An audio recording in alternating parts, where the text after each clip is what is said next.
আসসালামু আলাইকুম ভিউয়ার্স, সবাইকে স্বাগত জানাচ্ছি আমার নতুন আরেকটি ভিডিওতে। আমি মোহাম্মদ বাদল খান বরাবরের মতোই গ্রাম বাংলার অপরূপ সুন্দর প্রাকৃতিক দৃশ্যের ভিডিও নিয়ে আপনাদের সামনে হাজির হয়েছি। আজকে আপনাদেরকে দেখাবো বৃষ্টির দিনের গ্রাম বাংলার অপরূপ প্রাকৃতিক সৌন্দর্য।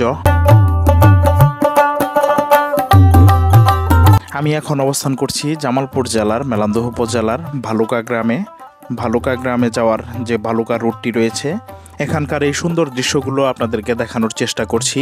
আপনারা কে কোথা থেকে আমার ভিডিওটি দেখছেন অবশ্যই কমেন্ট করে জানাবেন, এবং ভিডিওটি কেমন লাগলো অবশ্যই কমেন্ট করে জানাবেন।